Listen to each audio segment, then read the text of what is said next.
观众朋友，大家好，欢迎收看客家新闻插枝。先前农委会用一则公文禁止天天农业区去适存农产，避免台湾已经无一多嘅良田，日今日去南美太同屋，安尼引起部分去适存农产人抗议，要求农委会爱听农业条款。不过，也有农民团体认为，农委会除了爱坚持适存农产嘅禁令，还个爱想办法解决人事良田种屋唔种土嘅问题。比台湾太师批嘅德国，又系用嚟来避免耕地降到农地呢？来看下呢嘅报道。集村无罪，集村无罪，集村无罪，集村无罪，农舍无罪，农舍无罪。4月中，幾百個來自新竹、桃園以南一條地方嘅民眾，聽聽平日來到甘蔗葉流農會為原則的幾輪抗議，先上下當各位帶頭嘅業，還係他們互相嘅批評政府。土地的利用關係到農民的權益，他把你限制住了，你的農田就沒有價值啦。因為甘蔗葉經營就業，對農會連續提出嚟200嘅糾正。講野客去農殺留適存農殺政策本然濫用，開天天農業區一條有量嘅農地大量嘅流失，拜託農會喺4月15用技術啲禁止天天農業區去適存農殺，按入使引起有條嘅適存農殺去抽人嘅反彈。農委會10月15號對於集村興建禁止在特定農業區裏面的蓋是不會影響到現有的農民，他個別興建農舍，也就是說，個別農民他可以在特定農業區來興建農舍。做啲適存農殺持繳費，賣太薄嘅廣告，和好少農民抗議嘅時節，長期關心台灣農地現況嘅台灣農村整憲聯盟和學者也召開記者會支持農會，應該限制適存農殺。就是不能夠讓建商或投機客大規模的系統性的破壞我們的優質的良田，而不是說不讓農民蓋房子。所以農民的基本的權利，農民基本的生存權、居住權是不受影響的。真正受到這個政策影響的是投機客，是他們被打壓。因為特定農業區絕大部分都已經完成了農地重劃，完成了農水路，有很好的、很完整的交通路線。有它的便利性，所以特定農業區就變成集村農舍覬覦的標的。呢2000年農業發展條例嘅修正度，開放嘅農地自由買賣，不過為了維護農業經驗、保護優良嘅農地一條目的，鼓勵農民用適存嘅方式來去農殺，來減少零散嘅農殺，散布啲農地殼。不過照農地嘅統計，到今年6月30為止。全國85級適存去農殺業的生產按度，建築基地面積有60以上，係為啲本來應該係優先保護嘅特定農業區，其他耕種農地，使有高達70%嘅比例係啲配角無碼價車的農地殼。經過去現勘的結果，發現到我們這個10%可以蓋的這個建築基地，都放在優良的農業用地上，特定農業區上。剩下90%可以配耕地，卻在山坡地、林業用地、農牧用地，以及甚至在養殖用地，所以把這個集中興建變成為一種農地、一種商品化、建地化的一種商業行為。全國85級做適存農殺按度，新竹地區最多有40級，實體行業列新竹竹北、新埔、永寧一條地方，適存農殺買賣看板當多。廣告行下貼片強貼，兼平台，當產化狀下撇作，本期建內一條，主張一般建內運用，買一條適存農殺業，行下收起農民生活。有50%的是科技界的，有20%呢，大概是教職啦，另外10%好像是商業界，只有小於10%是真正的農民。有啲位適存農殺出面。甚至連自家批下嘅農地，比你那一片也咩唔清楚。其實我咪冇乜個清楚呢，因為照理來講，我買倆屋來講，照理我嘅農地嘅配掉我屋順啊。可是該建商讓我講過，我耕種我哋該山區嗰片啊，讓我講我冇乜強咯。新竹地区嘅适存农沙不按多，主管单位认为最主要嘅原因係上強嘅物價嘅政策，本移動民族先出到附近嘅農村來吃。好，因為新竹市嘅物調貴，但是你係講賣啲集村農舍來講，哈，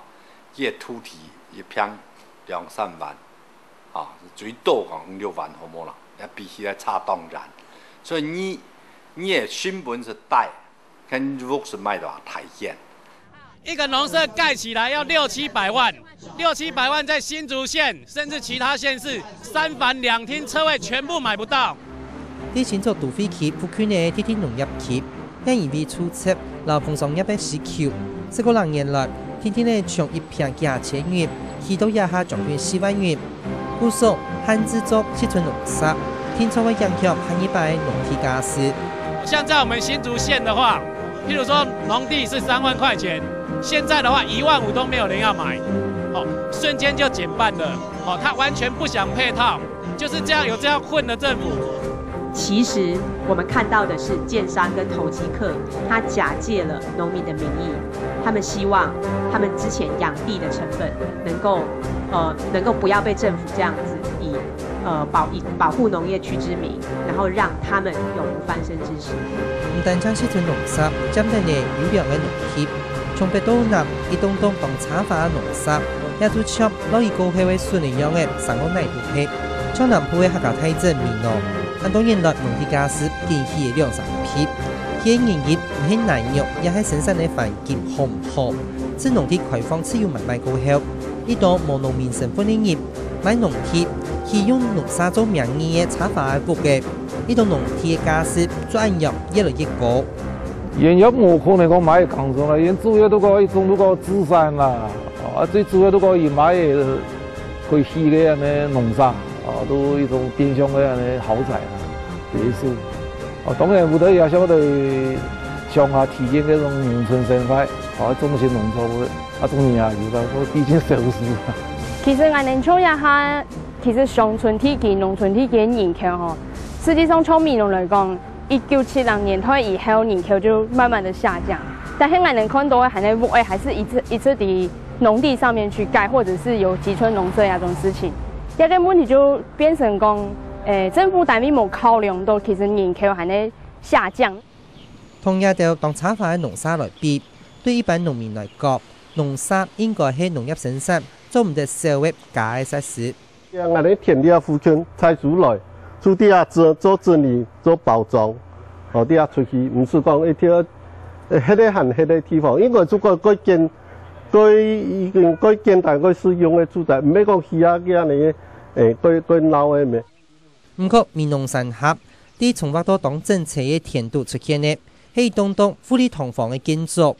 這幾天除咗農舍基地以外，本地依個강種嘅舊城農田，日本高天天嘅為上為等呢。變做花園殘酷也掉，亦都草根的農舍，唔單將破壞嘅本地的農村景觀，更加為順康嘅農業生產帶來大災難。因為原始啊農舍吼，跟土地啊吼填土填高，主要影響我哋附近農田嘅排水，還有迄大型機器冇辦法轉彎吼，冇辦法靠近，我以高土會影響作物有啊你遮陰嘅效果，又會營養吼。會影響我哋農作物的生產。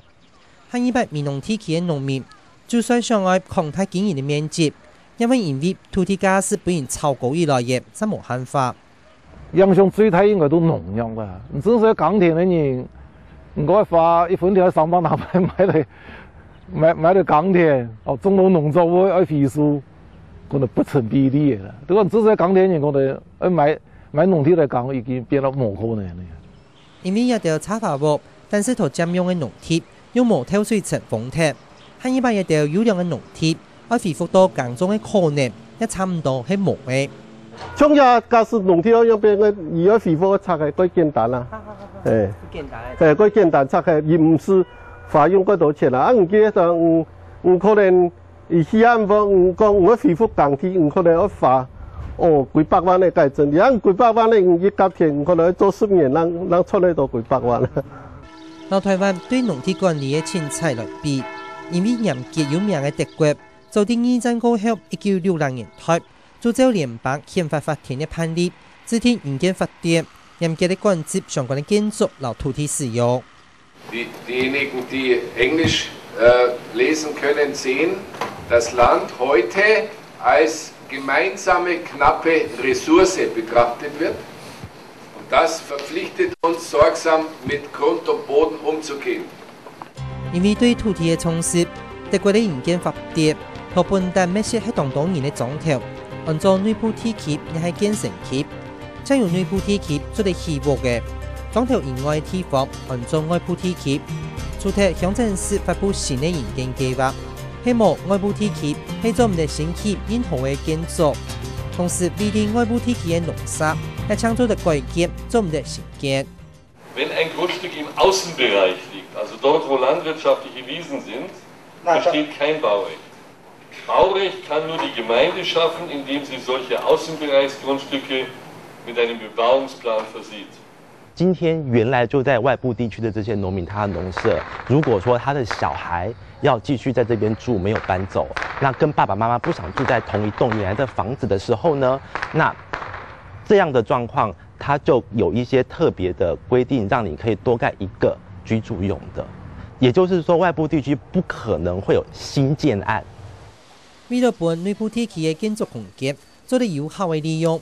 德国乡镇市政府还靠主动调查总头度的闲置空间，同时透过民众参与的调查推表出来，本新生意来的人做得买到，来避免建筑用地无限制的状态。Wenn jetzt eine junge Familie sucht, dann kann man ihr anbieten, da und da und da sind Häuser. 当乡镇市人口变多，也下迄个蔬菜唔辣，需要提出营建计划的时间，唔单止需要符合更加高位者嘅企业计划规范，更加需要用客观的数据应用贴，係沒有裝條空態的必要，當作嚟增加建築用地。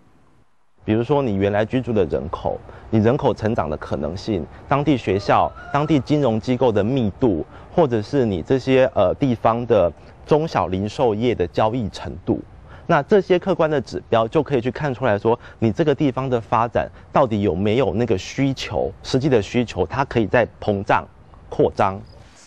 外部地區嘅農地，民眾也唔係想要買就做得買，係個唔係要做農業經驗，就冇辦法取得農地。當然也冇辦法辦到外部地區嘅農沙一黑。例如說，你想要到鄉下去住，但是你買的地是農地，你就會被要求說，你必須要實際去經營農業。那你要提出農業經營的計劃書，讓當地的相關機關去審查，你才可以買那一塊地。不像台灣，買賣農地之間可以不做農。德國的土地面積比台灣大10倍，三冇因為天然安法來冇注意土地的使用。顛倒係天然細細而安到嘅台灣，有兩個農地唔係休耕，就係種起一棟棟嘅農沙。面對下一擺隨時可能出現嘅全球糧食的危機，台灣的土地政策聽說還係優秀嘅來調整。